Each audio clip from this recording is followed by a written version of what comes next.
자, 먼저 기축통화부터 설명을 해드릴 건데, 우리는 보통 달러를 기축통화라고 얘기하잖아요. 이 기축통화가 뭐냐면 쉽게 말해서 국제거래할 때 사용하는 돈이라고 생각하시면 됩니다. 만약에 김너굴 씨가 수출도 하고 싶고 수입도 하고 싶다, 그러면은 결제할 때 뭘 써야 됩니까? 달러를 써야 된다는 거예요. 금을 사고 팔 때도, 기름 사고 팔 때도 똑같습니다. 이것도 마찬가지로 이 기축통화인 달러를 사용해야 돼요. 그러면 이런 생각이 드실 거예요. 아니, 세상 화폐가 얼마나 다양한데 뭐하러 기축통화를 만들어가지고 달러만 사용해야 되는 거냐구리, 이렇게 생각하실 수도 있어요. 근데 달러가 기축통화가 될 수 있었던 가장 큰 이유는 많은 사람들이 이 달러의 가치를 믿어줬기 때문이에요. 솔직히요, 사람들이 달러를 믿고 좋아하지 중국의 위안화를 좋아하지는 않잖아요.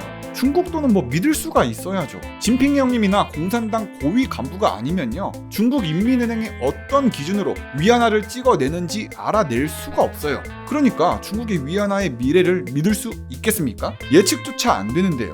하지만 미국 달러는 많은 사람들이 신뢰를 하고 있는 편입니다. 2020년 전 세계 외환 거래에서 달러가 차지하는 비율은요 85%로 그야말로 아직도 압도적이라고 할 수 있어요. 전 세계 모든 나라들은요 외환 보유고에다가 돈을 차곡차곡 저장을 해두는데, 그 중에서 달러가 차지하는 비중은 60%가 넘습니다. 왜냐? 전 세계 사람들이 달러를 선호하고 달러로 거래를 하고 있으니까 이 주머니 속에 달러를 어느 정도는 꼼쳐놓고 생활을 해야 된다는 거죠. 달러는요 어디에서도 쓸 수 있고 가치가 안정적이라는 인식이 많이 퍼져 있으니까 경제가 무너지는 걸 대비해서 달러를 모아두는 건 어떻게 보면 당연한 거예요. 괜히 주머니 속에 달러가 모자라가지고 돈을 못 내면 옛날에 우리나라 IMF 터진 것처럼 그 꼴 날 테니까요. 자, 그렇다면요, 미국 달러가 대체 언제부터 기축통화 노릇을 했냐? 그 시작으로 되돌아갈 필요가 있어요. 바로 제2차 세계대전 때 우리 미국 성님들이 전쟁에서 승리했잖아요. 그것도 압도적인 힘 차이로요. 당시에 미국이 얼마나 개쩔었냐면요, 얼마나 부유했던지 미국의 전 세계 GDP의 50%를 차지하고 있었어요. 이게 뭔 뜻이냐면 세계 경제의 절반을 담당하고 있었던 겁니다. 미국이 돈이 감당이 안 될 정도로 많으니까 그 돈으로 뭘 했냐? 전 세계에 있는 금을 싹 쓸어 모읍니다. 그때는 금이 최고였거든.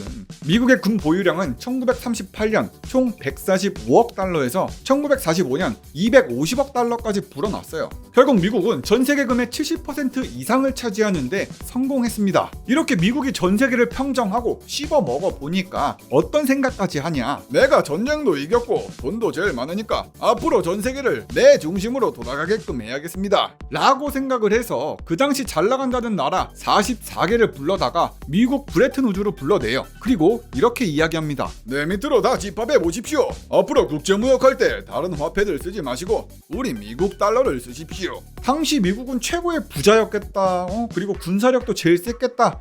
40개가 넘는 나라의 대표가 모였는데 아무 말도 못해요. 그냥 미국이 하던 대로 따라간 거예요. 그래서 미국 달러가 기축통화가 된 거고, 이걸 바로 우리가 브레튼 우즈 체제라고 하거든요. 이 브레튼 우즈 체제는요, 글로벌 금융시장에선 꼭 달러만이 독점적으로 금과 바꿀 수 있는 화폐가 된 거예요. 앞으로 달러 35달러만 갖고 오시면 언제든지 금 1온스로 바꿔드리겠습니다. 이제 기축통화는 달러니까 금 사고 팔고 싶으시면 어쩔 수 없이 달러만 쓰셔야 될 겁니다. 저신 잘하시라고요. 이게 가능했던 건요, 아까도 말씀드렸다시피 미국에 그만큼 금 보유량이 미친듯이 많아서 그래요. 그래서 다른 나라들은 미국을 조금 믿기 시작합니다. 내가 미국 놈들 금고 가보니까 금 진짜로 오지게 많던데? 전 세계에 있는 모든 금이 죄다 미국에 있더라니까? 달러는 금이나 다름없이 믿을 수 있다 라는 생각이 널리 퍼지는 데 성공했습니다. 결국 1944년 브레튼 우즈 체제가 완성되고 금 1온스를 35달러로 고정해놓고 달러 중심으로 재편된 겁니다. 달러는 그냥 금 교환권이나 마찬가지가 된 거예요. 이때부터 전 세계는 어떻게 됐냐? 미국이 중심인 달러 패권이 시작된 거예요. 자, 미국이 달러를 기축통화로 밀어붙였잖아요. 그리고는 브레튼 우즈 체제가 아주 이상적이고 또 잘 돌아갈 줄만 알았습니다. 초기에는 그냥저냥 누구든 35달러만 들고 오면 금 1온스를 내주기는 했겠죠. 그리고 미국은 금고에 있는 금의 양만큼만 달러를 발행해서 뿌렸을 거고요. 그런데 여기에서 누가 나타나냐? 트리핑 교수라는 분이 등장해서 미국한테 이런 얘기를 해요. 한때 강력했던 미국은 곧 무너질 거예요. 지금의 달러는 기축통화이기 때문에 이래도 문제 저래도 문제인 딜레마를 갖고 있어요. 아니, 지금 이렇게 잘 나가는 미국이 어떻게 무너지고 딜레마가 있겠습니까? 그 어떤 통화도 풍부하게 공급이 되면서 동시에 신뢰성까지 있을 수는 없습니다. 두 가지를 동시에 만족시킬 수는 없는 거예요. 그러니까 트리핀 교수의 말은 이래도 문제고 저래도 문제라는 딜레마라는 건데, 이걸 쉽게 설명을 해볼게요. 제가 아까 전에 달러는 기축통화라고 했잖아요. 그럼 달러가 기축통화로 계속 쓰일 수 있게 하려면요, 전 세계 구석구석 모든 나라가 달러를 쓰게끔 만들어야 됩니다. 일단 달러가 있어야 달러를 쓰든 말든 할 거 아니겠어요. 이러려면요, 그냥 갑자기 미국이 달러를 냉큼 주고 공짜로 주고, 야 달러 줄 테니까 이제부터 달러 써 라고 할 수는 없어요. 그냥 공짜로 주는 거잖아요. 그래서 미국이 선택했던 방법이 뭐였냐? 우리가 달러를 공짜로 줄 순 없고 그냥 우리가 자연스럽게 무역 적자를 보면 되지 않겠습니까? 그럼 스무스하게 달러가 전 세계로 뿌려질 겁니다. 그렇습니다. 미국이 전략적으로 무역 적자를 보고 손해를 용인하기 시작한 거예요. 달러가 전 세계 어디에서든 쓰이게 하려고요. 미국은 적자가 나더라도 미국 달러를 전 세계에 뿌리기 시작합니다. 근데요, 적자를 보는 것도 원데이 투데이지. 미국이 매번 무역 적자를 보면 무슨 일이 일어나냐? 트리핀 교수는 이렇게 말합니다. 아니, 달러를 주겠다고 적자를 계속 보겠다고요? 미쳤습니까 미국? 미국이 자꾸 적자를 지속시켜 달러를 너무 많이 불면 미국 달러의 신뢰도가 무너질 거예요. 결국 브레튼 우즈 체제도 무너질 거예요. 그러면요 여러분, 미국이 무역 적자를 보면 달러의 신뢰도가 무너진다. 그러면 그냥 적자 보지 말고 무역 흑자를 보면 되지 않냐? 우리 미국이 무역 적자를 보지 말라고요? 그럼 미국은 무역 흑자를 보겠습니다 라는 생각이 드시죠? 이에 대해서도 트리핀 교수는 이렇게 말합니다. 이번엔 무역 흑자를 보시겠다고요? 그것도 문제가 많습니다. 명색이 기축통화라면 전 세계 여러 나라가 사용하는 게 기축통화 아니겠습니까? 미국이 계속해서 무역 흑자를 본다면 전 세계에 뿌려진 달러가 죄다 미국으로 돌아올 겁니다. 그럼 세계 경제가 위축되어 경제 위기가 올 거예요. 아니 이거 너무 띠발 아닙니까? 그럼 나한테 뭐 어쩌라는 겁니까? 이래도 문제 저래도 문제라는 겁니까? 그렇습니다. 트리핀 교수는요, 금 1온스를 35달러로 고정해놓은 현 브레튼 우즈 체제, 이 시스템이 모순됐다고 생각한 거예요. 미국이 무역 적자를 봐도 문제, 흑자를 봐도 문제. 정리하자면요, 미국이 무역 적자를 보면 전 세계의 달러가 너무 많이 뿌려져서 달러의 신뢰도가 떨어진다고 한 거고요. 그렇다고 무역 흑자를 보면 전 세계의 달러가 모자르게 돼서 세계 경제가 위축된다는 겁니다.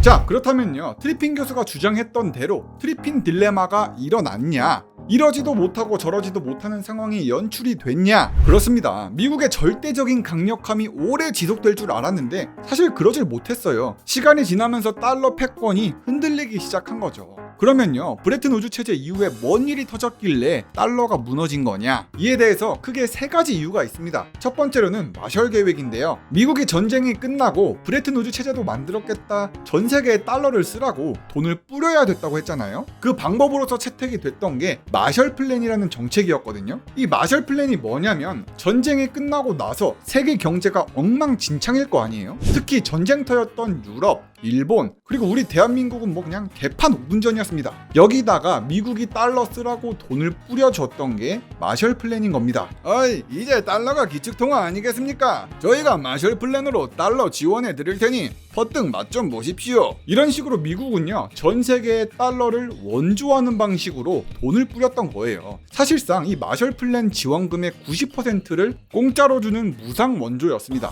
미국은 마셜 계획으로 달러를 대량으로 풀어 기축통화로 쓰이게끔 만드는 데는 성공했습니다. 전 세계를 통제하는 데는 성공을 한 거예요. 그 결과 마셜 계획으로 미국은 유럽과 일본의 돈을 130억 달러나 뿌렸습니다. 미국이 이 130억 달러를 만들어서 뿌릴 수 있었다는 건 미국은 그만큼 금이 있었다는 얘기잖아요. 이 때문에 미국의 금 보유량이 감소하기 시작했어요. 브레튼 우즈 체제가 무너진 이유, 그 두 번째는 만성적인 무역 적자입니다. 미국이 일본의 마셜 플랜으로 달러를 엄청나게 줬다고 했잖아요. 전쟁 끝났으니까 재건하라고. 근데 일본 사람들은 그걸 받아서 공장도 세우고 기계화도 막 성공시킵니다. 그 와중에 6.25 전쟁, 한국 전쟁이 터지면서 일본은 진짜 빨리 경제가 되살아났어요. 1960년대 일본은 이미 전쟁 전보다 경제가 더 크게 발전이 되어 있었고 10년 사이에 일본 GDP는 144%나 증가할 정도였습니다. 일본은 매년 소득이 8.1%씩 증가하면서 동아시아에서 일어난 경제 기적의 선구자가 됐어요. 일본도 일본이지만 유럽도 마찬가지예요. 패전국이었던 독일, 라인강의 기적을 이루어내며 늘리면서 경제 발전을 엄청나게 했습니다. 하지만 문제는 미국이 너무 과도하게 손해를 보고 있었던 거예요. 만성적인 무역 적자로 달러를 뿌려봤더니 유럽하고 동아시아는 엄청나게 성장을 하는데 미국의 경제는 정체가 된 거예요. 이 때문에 미국의 금 보유량은 계속해서 감소했습니다. 마셜 블렌의 무역 적자에 이제 슬슬 금고에 금이 너무 없는 것 같습니다. 슬슬 미국이 쫄리기 시작해요. 이제 슬슬 금고에 금이 모자란 거야. 그런데 여기에 엎친 데 덮친 격으로 안 그래도 금이 계속 유출되고 달러를 너무 많이 뿌려서 문제가 됐는데 미국은 전쟁을 또 해요. 1960년대 베트남 전쟁이 일어났죠. 전쟁을 하면 돈이 있어야 되니까 돈을 찍어낼 수밖에 없습니다. 여기서 문제는 미국이 자기 금고에 금이 있으면 모르겠는데 금이 없는데도 달러를 찍어냈으니까 문제가 생긴 거예요. 원래 미국은 금을 갖고 있는 만큼만 달러를 발행하겠다고 했잖아요. 근데 그거 그냥 개무시하고 가지고 있는 금보다 더 많은 달러를 찍어냈습니다. 결국 브레튼-우즈 체제 이후의 달러는 끊임없이 해외로 유출이 됐어요. 마셜 블렌으로 달러를 퍼다주고 매번 무역 적자를 보고만 있으니 달러는 계속 해외로 유출됩니다. 마지막으로는 베트남 전쟁으로 거의 금고가 바닥이 났어요. 바닥이. 이젠 미국의 금고에 금이 모자란 거예요. 이거 내버려두면 큰일 날 것 같거든. 그러면 미국을 제외한 다른 나라들은 어떻게 하냐? 여보쇼 미국성님, 저희 이제 수출 많이 해서 달러 많이 모았거든요. 달러 다시 돌려드릴 테니 금으로 바꿔주십시오. 금 1온스에 35달러로 고정하셨잖아요. 이렇게 독일이고 일본이고 달러가 많으니까 이걸 금과 교환하겠다고 자주 찾아온 거예요. 미국은 세계 여러 나라가 찾아와서 달러를 금으로 바꿔달라고 해도요, 이악 물고 모른 척 금을 안 주고 싶었겠죠. 야, 내가 달러를 금으로 바꾸려고 미국 찾아가 봤더니 미국 고새끼들 이제 금 별로 안 남았던데? 전 세계 모든 나라는 이제 미국 달러가 금과 다름없이 믿을 수 있는 화폐가 아니란 걸 깨닫습니다. 그러니 더더욱 더 달러를 금으로 바꾸려는 수요가 많아졌죠. 이로 인해서 미국의 금 보유고는 더 빨리 줄어들면서 달러의 신용도가 떨어졌어요. 그러니 금값은 어땠냐? 너도 나도 금으로 바꾸려고 하니까 금값이 올랐겠죠. 원래 금 1온스의 가격이 35달러였는데 떡상해버립니다. 암암리에 금거래를 하는 국제시장에선요, 금 1온스의 시세가 44달러까지 상승해버렸어요. 그럼 어떻게 됩니까? 미국에서 달러를 금으로 바꾼 다음에 국제시장에 내다 팔기만 하면 44달러를 받으니까 금 1온스당 9달러의 이익을 챙길 수 있었던 거예요. 달러의 신뢰도는 완전히 나락으로 가버립니다. 이게 아닌데? 아니긴 뭐가 아니야. 미국 형님들 빨리 금 내놓으십시오. 금. 아이, 도저히 못 해먹겠습니다. 나 이제 달러 가지고 와도 금이랑 안 바꿔줄 겁니다. 뭐? 띠발이네? 미국이 지금까지 달러만 갖고 오면 금으로 바꿔준다고 했는데 약속을 했으면서도 그걸 깨버리고 배째라고 했으니까요. 미국 형님들은 결국 1971년 달러와의 금태환 정지를 선언한 닉슨 쇼크를 단행했고 브레턴우즈 체제는 붕괴되었습니다. 자, 닉슨 쇼크가 발생한 이유가요, 미국의 금이 모자랐기 때문에 이 지경이 됐다고 한 거잖아요. 한창 미국의 상황이 안 좋을 때 미국 정부가 다른 나라한테 바꿔줄 수 있는 금의 양이 얼마 정도였냐? 총 32억 달러만큼의 금밖에 없었습니다. 하지만 다른 나라의 중앙은행이 보유한 달러의 규모는 140억 달러가 넘었어요. 단순 수치만 보더라도요, 140억 달러와 32억 달러의 차이가 어마어마하잖아요. 사실상 달러를 금으로 바꿔주는 게 불가능했다고 볼 수 있는 거예요. 그래서 1971년 8월 15일 닉슨 대통령은 긴급 TV 담화를 열고 이렇게 이야기합니다. 우리 미국은 달러와 금의 교환을 중단하겠습니다. 그리고 추가적으로 모든 수입품에 대해서 관세 10%를 물리겠습니다. 갑자기 뜬금없이 발표를 해버린 거예요. 수입품의 10% 관세 정도면 미국의 수출 경쟁력을 회복하겠다는 거였고요. 지금까지 미국이 적자를 많이 봤으니까 이제는 좀 흑자 좀 보겠다는 거죠. 닉슨 쇼크 이후에 미국의 수출을 많이 하던 나라들, 특히 일본이나 독일, 당연히 경제에 큰 타격이 왔고요. 그 당시 대한민국도 수출로 돈 좀 만져봤었기 때문에 당연히 영향을 받았습니다. 1971년 11%대였던 우리나라 경제 성장률이 절반 뚝 부러져가지고 5.3%까지 떡락해 버렸어요. 자, 닉슨 쇼크가요, 너무 갑작스럽게 일어난 일이라서 세계 경제도 그만큼 혼란을 겪었거든요. 솔직히 미국 말고는요, 마음에 드는 나라가 하나도 없었을 거 아닙니까? 미국이 전 세계를 속여가지고 사기를 쳤는데 전 세계는 미국을 응징할 수 있는 힘이 없었어요. 그러니까 각 나라들이 일단 미국한테 항의를 합니다. 수입품에 대해서 관세 10%면 우리 다 죽으라는 거 아닙니까? 좋게 가자고요. 우리가 다시 한번 기회를 줄 테니 달러를 금으로 바꿔주십시오. 라고 해서 나온 게 스미소니언 협정이었거든요. 갑자기 미국이 돌변을 딱 해버리니까 전 세계가 모여서 미국을 달래고 어르고 해가지고 다시 금이랑 달러랑 바꿔달라고 한 거였어요. 전 세계 국가가 스미소니언에 모여가지고 미국을 달래보는데 여기서 미국이 뭐라고 말하냐. 내가 달러를 금으로 안 바꿔주겠다고 했던 거, 수입품에 관세 10% 때리겠다고 한 거, 그거 여러분 뜻대로 다시 철회는 해드리겠습니다. 하지만 조건이 있습니다. 앞으로는 금 1온스당 35달러가 아니라 38달러를 가지고 오셔야 바꿔줄 겁니다. 개 양아치죠. 이게 뭔 뜻이냐면요. 스미소니언 협정은 브레튼우즈 체제의 기본을 유지하긴 하지만 미국의 무역 적자를 감안해서 달러를 평가 절하해주겠다는 내용이에요. 이건 엄연히 말해서요, 미국한테 너무 유리한 협정이었어요. 그러니 다른 나라들은 어떻게 말하겠습니까? 아니, 금 가격을 35달러에서 38달러로 올리다니요. 더 미국만 살아남으면 땡인 겁니까? 라면서 눈 뜨이고 코 베이게 생겼으니 미국한테 뭐라 했겠죠. 하지만 미국은 이런 항의를 어떻게 묵살시키냐.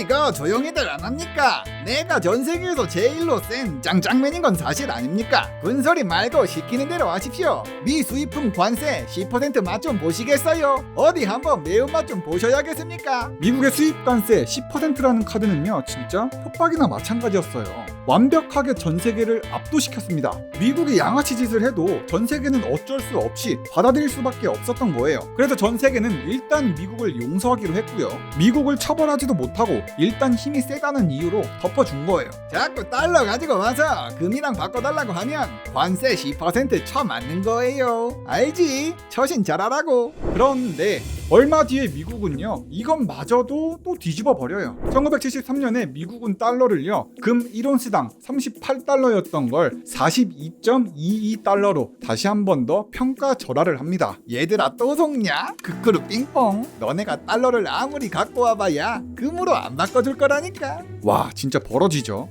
아니, 입 벌어지는, 입이 저절로 벌어진다 이 말이에요. 전 세계는 미국한테 속을 수밖에 없는 구조였습니다. 억울하고 열받아도 어쩔 수 없었어요. 도저히 미국 놈들 못 봐주겠습니다. 저희는 이제 미국 놈들 소나기에서 벗어나야겠어요. 이런 식으로 영국이 먼저 1972년 6월 변동 환율을 선언했고요. 프랑스, 이탈리아 등등등 뒤이어서 다른 나라들 다 미국한테 벗어나서 변동 환율제를 채택합니다. 다들 미국한테 시달리다가요, 빡종 시전한 거예요. 결국 많은 나라들이 변동 환율제로 이행하면서 스미소니언 협정도 파기가 됐고요. 브레튼우즈 체제는 완전히 사라지게 된 겁니다. 자, 그렇다면요, 지금 현재로 봤을 때 기축통화가 달러잖아요. 저와 여러분들은 미국의 달러를 기축통화라고 생각하고 있습니다. 실제로 미국 달러가 세계 시장에 기축통화 역할을 하고 있고요. 그러면 이런 생각이 좀 드실 거예요. 아니, 미국이 저렇게 거짓말을 많이 했는데 어떻게 달러가 기축통화가 된 거냐구리. 금이랑 달러를 안 바꿔준 것부터 미국의 신뢰가 무너진 거 아니었냐 싶긴 할 텐데요. 사실 이때부터 미국의 달러는 뭔가 보장하는 건 없어졌어요. 종이 쪼가리가 되긴 했습니다. 하지만 이 종이 쪼가리가 여전히도 기축통화의 지위를 갖고 있어요. 그 이유는요, 많은 사람들이 달러의 가치를 믿어주기 때문이에요. 기축통화란 게 믿음과 신뢰에서 만들어지거든요. 달러가 지금까지도 지배적인 지위를 유지할 수 있었던 건 미국의 강력한 경제력과 미국의 강력한 군사력에 대한 신뢰가 있었기 때문입니다. 그리고 달러를 위협할 만한 실질적인 경쟁 상대가 없기 때문이에요. 전 세계 무역시장, 금융시장에서 원활하게 유통될 수 있을 만큼 양이 많은 화폐는 오직 달러밖에 없거든요. 그러니 전 세계 모든 국가는 달러가 기축통화라고 믿고 싶은 거고 믿어야만 하는 거예요. 솔직히 미국 말고 중국을 믿을 순 없잖아요. 중국의 시진핑 주석이 위안화에 뭔 짓을 하는지, 중국 공산당이 위안화를 얼마나 찍어내는지 우리는 알 길이 없습니다. 신뢰가 없으니까요. 자, 브레튼우즈 체제, 스미소니언 체제 다 망가졌죠. 그런데 여기에서 미국 달러가 다시 기축통화가 될 수 있었던 사건이 벌어집니다. 그 사건은 바로 석유 파동 오일 쇼크인데요. 이 오일 쇼크가 뭐냐면요, 석유 수출국 기구가 원유 가격을 인상하고 생산을 제한해서 세계 각국의 경제에 부정적인 영향을 끼친 사건을 말합니다. 1973년 기름값이 단기간에 막 4배씩 떡상하고요, 전 세계가 힘들어하던 그 시기예요. 이로 인해서 1973년 배럴당 2.5달러 선에서 유지되던 우리 국제 유가가요, 1년도 안 돼서 4배, 5배나 떡상했어요. 배럴당 11.7달러 사태까지 치솟았습니다. 오일 쇼크의 직접적인 원인은 중동 전쟁 때문이긴 합니다. 하지만 미국이 거짓말을 했던 닉슨 쇼크도 한 몫을 거들었어요. 그게 왜 때문이냐? 석유 수출 기구 오펙 입장에서 오일 쇼크를 한번 설명을 해볼게요. 닉슨 쇼크가 터지기 전 당시의 원유 거래는 기축 통화였던 달러로 이루어졌습니다. 당시의 기름 가격은 배럴당 2.5달러 수준이었습니다.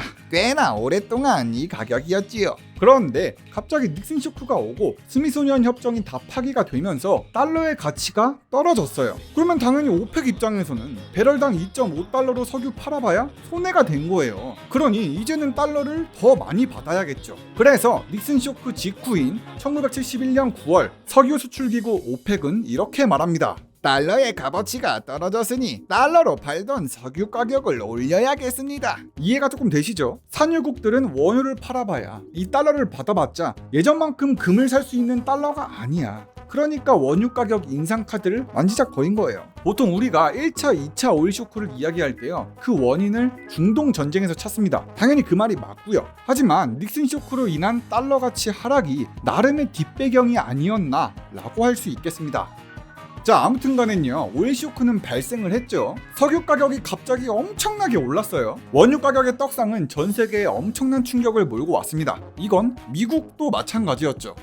오일 쇼크 때문에 기름값이 너무 많이 올랐습니다. 앞으로도 더 기름이 많이 오를 수도 있으니까 기름을 미리 사서 비축해두는 게 어떻겠습니까? 당시 미국의 전략은 기름값이 너무 많이 오르고 계속 오르고 있으니까 석유를 미리 사서 저장을 하기 시작해요. 석유를 쟁여놓는다는 건 미국 입장에서는 미래를 위한 투자였고요. 자원전쟁을 준비하기 위한 초석이었어요. 그래서 일단 미국은 석유가 많은 중동 국가들하고 친하게 지내고 싶어 합니다. 자, 오일 쇼크가 터진 상황에서요, 미국은 어떤 전략을 취했길래 달러가 기축통화가 될 수 있었던 거냐? 미국이 오일 쇼크에 뺨 싸다고 한 대 딱 맞고 나서 중동 국가들하고 좀 친하게 지냈다고 했잖아요. 이 와중에 진짜 역대급으로 기막힌 발상을 했던 사람이 등장을 해요. 달러가 다시 기축통화가 될 수 있도록 해결책을 준 사람, 미국 국무장관 헨리 키신저입니다. 헨리 키신저가요, 특히 사우디아라비아에서 석유를 많이 사서 모으다 보니까요, 문득 이런 생각이 들어요. 가만 보니까 우리 미국이 금이 모자랐기 때문에 이 지경이 됐던 거 아닙니까? 근데 여기서 금이 아니라 다른 걸로 바꿔주면 되지 않겠습니까? 아니, 그게 무슨 소리입니까, 키신저 장관? 금 말고 다른 걸로 바꿔주다니요. 닉슨 대통령님, 한번 생각해 보십시오. 금만큼 전 세계 사람들이 좋아하는 거, 그리고 금만큼 꼭 필요한 게 있지 않겠습니까? 아니, 그게 뭔데 이러는 겁니까, 장관? 기름입니다, 기름. 전 세계는 어쩔 수 없이 석유를 사고 팔아야 되는 실정 아니겠습니까? 야, 여기서 키신저 장관이 엄청난 아이디어를 냈던 거예요. 키신저 장관의 생각에서는요, 금과 달러가 연동되는 기축통화가 아니라 석유와 달러가 연동된 기축통화를 상상했던 거예요. 이 시스템을요, 우리는 석유의 앞글자 페트로를 따와서 페트로달러 시스템이라고 합니다. 아무튼 키신저의 기발한 아이디어를 들었던 닉슨 대통령, 다시 키신저 장관한테 이렇게 물어봅니다. 그 아이디어는 기발한데 생각을 해보십시오, 생각을. 솔직히 달러를 석유로 바꿔주면 전 세계 사람들이 좋아하긴 할 겁니다. 하지만 문제가 있지 않습니까? 우리 미국이 기름이 많이 나온다고 해도 사실 전 세계에 다 석유를 대줄 만큼 대단히 많은 것도 아니잖아요. 우리 미국에 석유가 그렇게 많지 않습니다. 닉슨 대통령이 맞는 말을 했어요. 이때 헨리 키신저는 어떻게 대답을 했냐? 아니, 닉슨 대통령님, 머리가 있으면 생각을 해보십시오. 우리가 달러를 석유로 바꿔주긴 할 건데 그 석유가 꼭 미국 걸 필요는 없지 않습니까? 아니, 뭐라고요? 그럼 당연히 미국 석유랑 바꿔줘야지. 어떤 석유랑 바꿔준다는 겁니까? 미쳤습니까, 장관? 미국산 석유 말고 그냥 중동에서 나온 석유랑 바꿔주면 되지 않겠습니까? 벌써부터 어질어질하죠. 사고방식 자체가 우리와는 다른 거예요. 키신저 장관이 제안했던 건 사우디에는 석유가 많으니까 그 석유를 사고 팔 때 달러를 쓰게끔 하면 되지 않냐 라는 식이었습니다. 굳이 미국산 석유일 필요가 없단 거예요. 결국 닉슨 대통령은 진행시키라고 얘기를 했고요. 헨리 키신저는 일단 사우디한테 허락을 맡아야 되잖아요. 그러니까 중동 사우디아라비아로 날아갑니다. 여보시오, 사우디 기름 형님들, 제가 아주 좋은 제안을 갖고 왔습니다. 그게 뭡니까? 지금 중동이 전쟁통에 오일 쇼크가 터지질 않았습니까? 보아하니 지금 사우디아라비아의 정치적 상황이 완전 띠발 상태 아닙니까? 띠발. 그래서 뭐 어쩌라고요? 그 전 세계 최강의 군사력을 가진 우리 미국이 그 사우디 형님들 뒤를 봐줄 테니 앞으로 석유 거래를 할 때 달러로 하는 게 어떻겠습니까? 우리 미국이 사우디를 지켜주고 안전을 보장해 드리겠습니다. 개꿀이네. 이렇게 해서 미국은 1974년 사우디아라비아와 군사 경제 협정을 맺는데 성공을 합니다. 핵심 내용은 다 말씀드렸어요. 간단합니다. 미국은 사우디의 뒤를 든든하게 봐주고요. 사우디아라비아는 앞으로 원유 거래 시에 오직 온리 미국 달러로만 거래하는 건 물론 가격 책정도 달러 기준으로 하는 겁니다. 이로써 영국의 파운드와 일본의 엔화, 프랑스의 프랑은 원유 거래에서 퇴출되다시피 쫓겨났어요. 그리고 사우디 말고 다른 나라들도 미국의 제안을 받아들이기 시작했죠. 원유 가격을 달러로만 책정하라고요. 그리고 거래도 달러로만 하라고요. 아이고 우리 미국 성님들 말씀인데 들어드려야지요. 이렇게 해서요, 지금까지는 금으로 보증됐던 달러가 이제는 사실상 석유로 보증이 된 거잖아요. 그러니 달러의 신뢰가 조금씩 회복되기 시작해요. 왜냐? 석유는 필수품인데 석유를 사고 싶으면 달러가 있어야 되니까. 헨리 키신저의 말이 맞았던 거죠. 어이 키신저 장관 믿고 있었다구리. 자네 말만 믿으니까 달러가 기축통화가 됐습니다. 이렇게 페트로달러 시스템에서는요, 기름 하면 달러, 달러 하면 기름이라는 말이 성립이 돼요. 기름 살려면 달러가 필요하니까 전 세계적으로 엄청난 달러 수요가 만들어졌습니다. 이 순간부터 미국은요, 기축통화처럼 그냥 맘 편하게 달러를 많이 찍어낼 수도 있고요, 무한정 달러를 찍어내도 달러의 가치가 떨어지지 않고 유지가 됐던 거죠. 원래도 미국은 다른 나라 눈치를 안 봤는데 더 안 보기 시작해지는 거예요. 결국 달러가 다시 기축통화로 자리매김하는데 성공을 합니다. 그래서 결론이 뭐다? 전 세계 기강을 바로잡고 싶으면 양아치짓 좀 해도 결국 힘세고 돈 많은 게 짜세고 장땡이다. 영상 끝까지 봐주셔서 정말 감사드리고 구독과 좋아요 좀 눌러달라구리. 그럼 다음 영상에서 보자구리. 굿. 리뷰 영이는 바보 멍청이.